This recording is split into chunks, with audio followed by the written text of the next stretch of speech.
I told him I needed to feel desired again. Not loved, not kept, not tolerated. Desired.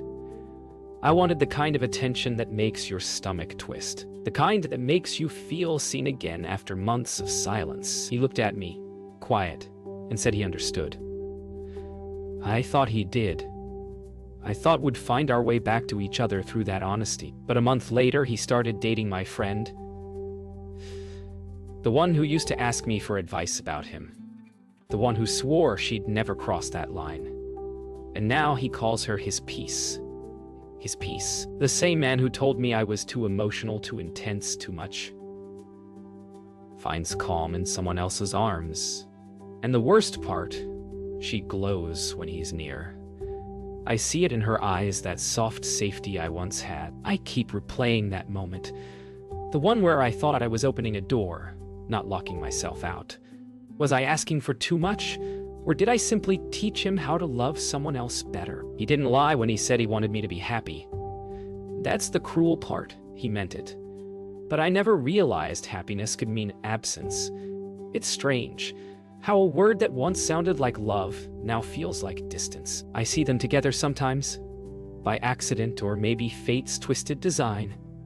Her laugh blending with his voice, that quiet rhythm that used to belong to us. And when she meets my eyes across the room, I see guilt, soft, flickering, fragile. I tell myself I don't blame her, but the truth is, I do. Just not for loving him, for doing it so gently, for giving him the peace I could never hold.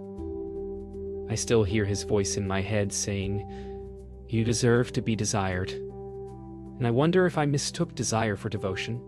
If peace was never meant to be loud like me. She avoids my calls now. Says she's busy. Says she doesn't want to make things harder. I want to hate her, but I can't. She used to be the one who reminded me to breathe, who told me to walk away when love started to feel like begging.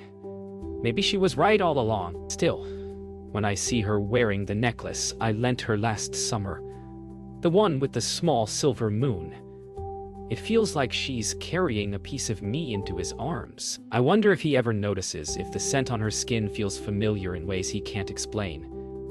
Maybe that's the real ache, knowing that in their quiet, they are surrounded by pieces of me. He told me once that he didn't plan it, that it just happened. That phrase should be banned from love stories. Nothing just happens. People make choices, even in silence. He said she was easy to be around. Peaceful. That word again. As if love needs to be quiet to be real. I wanted to scream. To tell him peace, built on someone else's ruin, isn't peace. It's avoidance. But I didn't. I just nodded. Let him talk, while every word carved another goodbye. I used to think we'd find our way back to each other through honesty. I didn't know honesty would be the knife that ended us. There's a quiet kind of freedom that comes after heartbreak. The kind that doesn't sparkle, doesn't roar, just sits beside you in silence until you learn how to breathe again. I stare at myself in the mirror now, trying to find the woman I was before all this. My reflection looks back with eyes that know too much.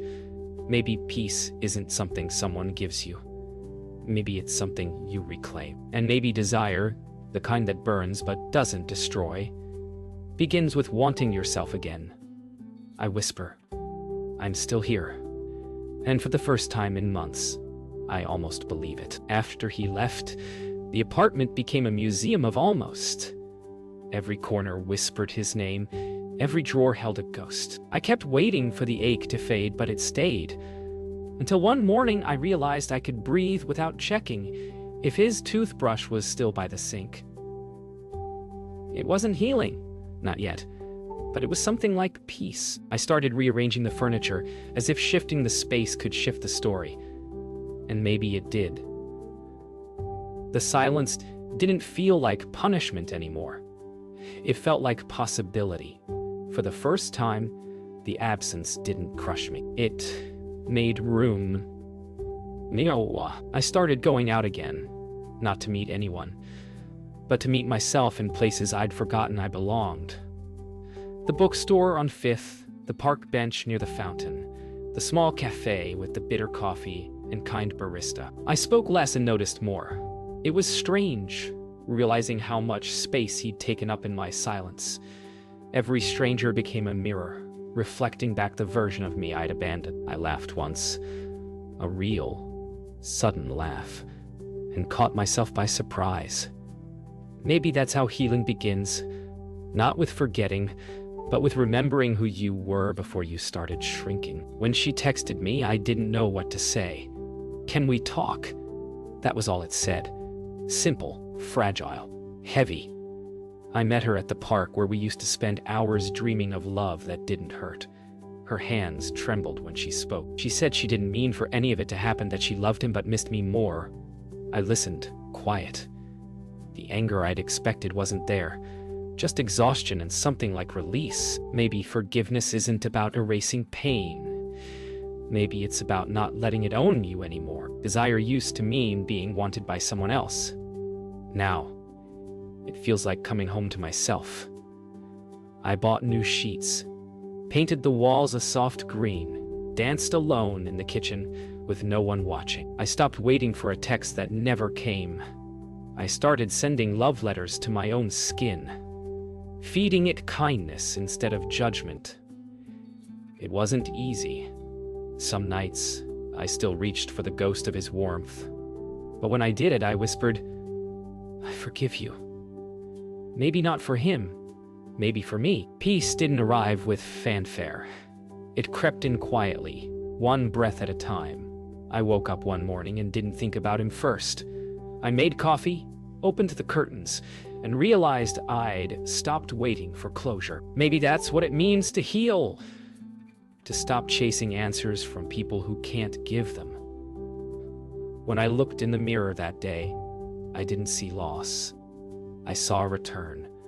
I saw a woman learning to be her own peace. It had been months. I'd stopped counting days, stopped checking my phone out of habit, until his name appeared again. Just a simple message. "Hey, how have you been?" The air left my lungs, like a secret I'd been holding too long. I stared at it, fingers frozen above the screen, wondering if peace was real or just temporary. It's cruel how a few words can shake what took months to rebuild. I didn't reply, not because I didn't want to, but because I finally understood that not every memory deserves a sequel. Still, that night, I dreamed of him again. The sound of his laugh, the warmth of his voice saying my name like it still mattered. Healing doesn't always mean forgetting. Sometimes it means choosing not to reopen the door, even when you still have the key. Memories are tricky. They don't fade. They wait. They hide behind songs, old perfumes, and street corners you didn't mean to walk past. I saw him today, by chance, maybe fate again. He was holding her hand. They looked comfortable, like they'd been practicing peace together. And yet, when he saw me, his smile faltered. Maybe he remembered too. The chaos, the laughter, the storm we called love. I wanted to look away, but instead I nodded. No tears, no words, just two people acknowledging the ghost between them. Funny how closure doesn't always come from conversations. Sometimes it's found in silence, in the spaces where words used to live. That night, I broke my own rule. I poured wine, played our song, and let the ache wash over me. It wasn't weakness. It was remembering that even pain deserves a place to breathe. I went through old photos, not to torture myself, but to honor the truth of what was. Love doesn't disappear when it ends. It changes form. Maybe I needed to see it one last time, to realize I no longer belonged there. I whispered to the past, "Thank you for breaking me open," because sometimes that's what it takes to meet the person you're becoming. He called me once, late. The kind of call that only happens when guilt or nostalgia hits harder than sleep. I watched the phone ring until it stopped. My chest ached with every vibration. There was a time I would have answered without thinking. But peace, Real peace is knowing when silence says more than any conversation could. The next morning, I found a voicemail. His voice cracked when he said, "I miss the way you used to understand me." I deleted it, not out of anger, but because I finally understood myself more. The mirror doesn't lie anymore. I look at myself and see someone whole, not waiting, not chasing, just existing. The lines under my eyes tell stories of nights survived. The softness in my gaze tells me I've made peace with the parts that once begged for love. Sometimes I still think about him, not with longing, but with quiet understanding. He was a lesson in boundaries, in letting go, in the art of staying. I trace my reflection, whispering, "You did it." And for once, I don't mean surviving heartbreak. I mean finding myself beyond it. It came out of nowhere. A message from her. Not him. Her. "We're having a small dinner. You should come." I stared at the screen, my pulse caught somewhere between shock and curiosity. I told myself it was closure, that showing up would prove I'd healed. But deep down, I knew it was something else. Temptation to see them together. To test my strength. To stand in the same room with the woman who has what I once prayed for and feel nothing. Or maybe to feel everything one last time. I said yes. The air was thick with nostalgia when I walked in. Same laugh, same music, same warmth.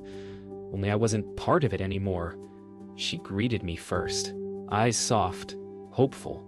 He looked surprised, almost relieved. The table was full of people, but it felt like the three of us were trapped in a memory that refused to end.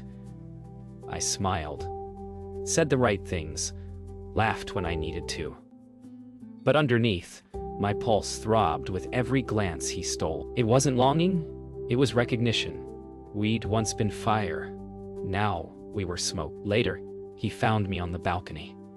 The others were laughing inside, their voices soft against the night air. "You look good," he said. I hated how easily my body remembered the sound of that voice. I turned to leave, but he stepped closer. "I didn't think you'd come," I smiled. Careful, controlled. Neither did I. For a moment, everything paused. The city lights, the wind, the ache. Then she called his name from inside and the spell broke. I walked back in before temptation could turn into regret. Some ghosts deserve to stay unkissed. After dinner, she pulled me aside. "I know it's strange," she whispered, her voice trembling. "But I'm glad you came." I nodded, unsure what truth to give her. She looked at me like she needed forgiveness, like loving him was a wound she couldn't stop touching. I wanted to tell her that love isn't about winning, it's about surviving. That she didn't steal him, she just caught him when I let go. Instead, I said, "Take care of each other." And for the first time, I meant it. Driving home, the city blurred into streaks of gold and rain.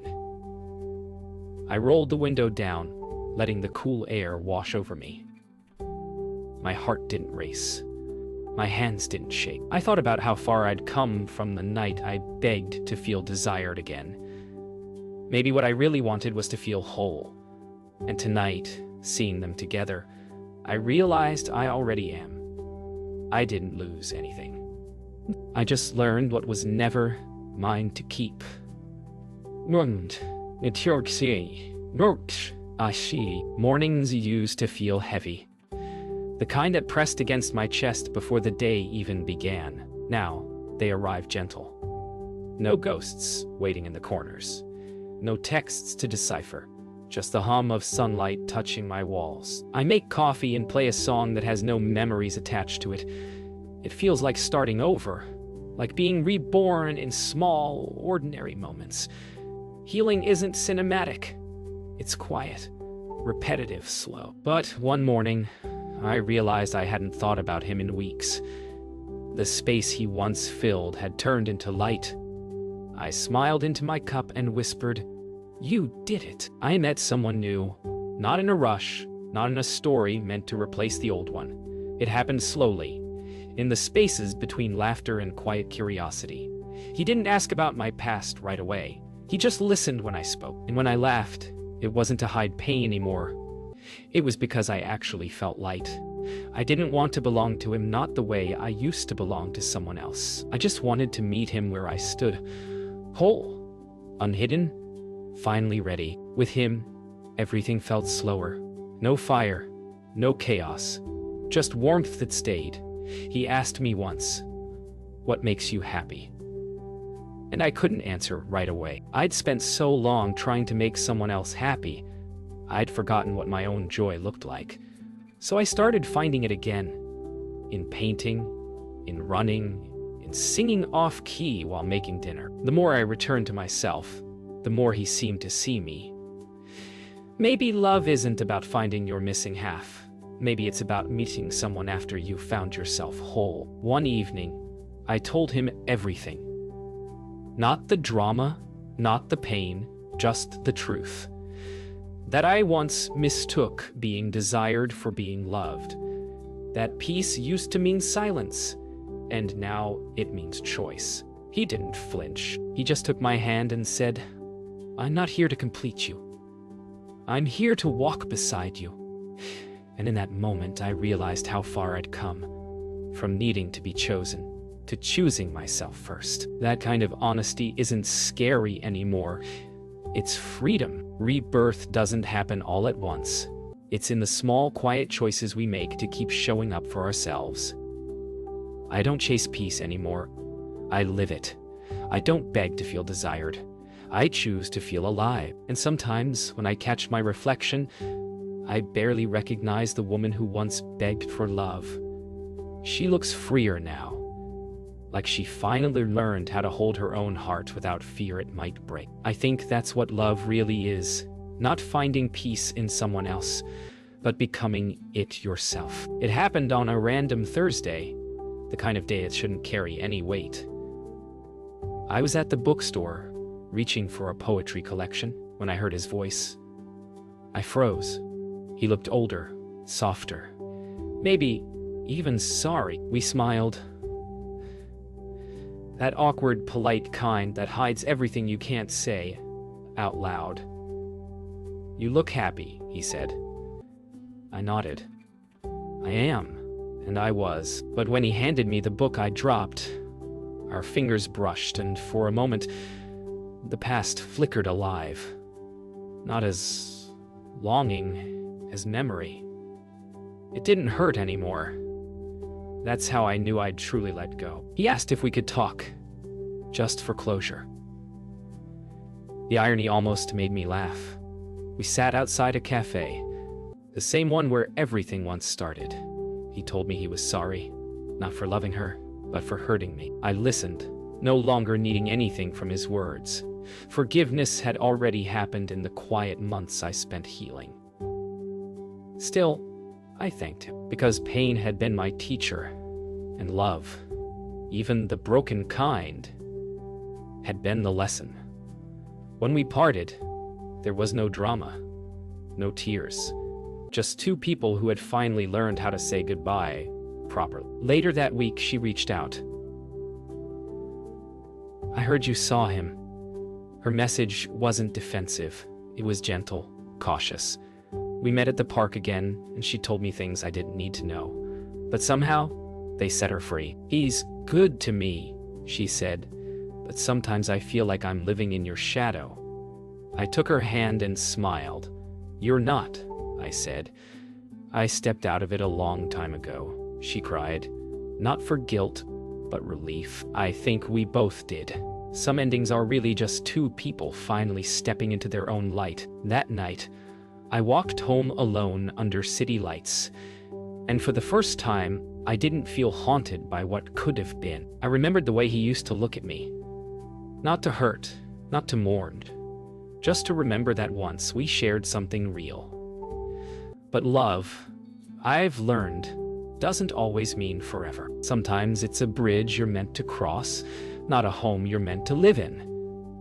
I looked up at the night sky, smiled, and whispered a quiet goodbye to the version of me who once begged to be seen. She finally saw herself. I thought seeing him again would break me, but instead, It showed me how far I'd come. Healing isn't a straight line. It's a circle, bringing you back to the same moments to see if you're still the same person. I wasn't. I'd stopped needing closure from others because I'd learned how to close chapters myself. When I got home that night, I opened my window and breathed in the quiet city air. Peace wasn't something he gave me, or she took. It was what I built. One truth, one choice, one breath at a time. Life feels different now. Not louder, not brighter, just clearer. I used to think love was about holding on, but maybe it's about knowing when to let go without bitterness. I walk through the same streets where my heart once broke, and everything feels softer, kinder. I see couples laughing, holding hands, and instead of pain, I feel warmth. I know now that love isn't something you lose. It's something you carry, reshaped, repurposed, reborn. Every version of me that ever loved, hurt, or healed still lives inside this quiet peace. And that's enough. I wrote myself a letter, not for closure, but for gratitude. Thank you, I wrote, for not giving up when love got heavy, for staying soft even when it would have been easier to harden. I read it aloud and tucked it into a drawer beside my old journals, the ones filled with tears and confusion. This one was different. It wasn't about them.